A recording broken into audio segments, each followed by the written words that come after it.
যাই হোক, আমরা যেন শুধু শুনি না, আমাদের জীবনে যেন কাজে লাগাতে পারি, এই অনুরোধটুকু আমি সামান্য সময়ের ভিতরে আমি করব। দেখেন, অনেকেই ওয়াজ শুনে মোবাইলের মধ্যে ওয়াজ চলতেছে তো চলতেছে, চলতেছে তো চলতেছে, ওয়াজ শুনতে শুনতে মানে ঘুমায় গেছে, কিন্তু মোবাইলে ওয়াজ ঠিকই চলতেছে, এমন মানুষও আছে। আবার ঘুম থেকে উঠা ঠিকই ক্ষেত কামারে কাজে যাবে, ওই রাতে যে ওয়াজ করলো, মোবাইলের মধ্যে যে আলেমুল আমাদের ওয়াজ শুনলো, তার ওয়াজ ব্যক্তিগত জীবনে অ্যাপ্লাই করলো না।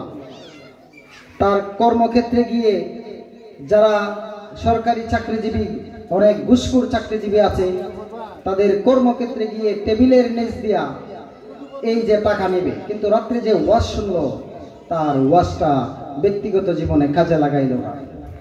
কৃষক খেতে যাবে, অনেক কৃষক আছে সারা রাত ভর ওয়াজ শুনবে, বলে যে আমি অমুক হুজুরের ওয়াজ পছন্দ করি, আনসারি হুজুরের ওয়াজ পছন্দ করি, আমি অলি রহমান সাহেবের ওয়াজ পছন্দ করি, কিন্তু তারা খেতে খামারে গিয়া এই যে লাইন কাটা, মানে আরেকজনের লাইন কাটতে কাটতে কাটতে কাটতে দেখা যায় কি অর্ধেক লাইন কাটটা নিজের ক্ষেতের মধ্যে ঢুকায় দেয়, নিজের জায়গাতে ঢুকায় দেয়।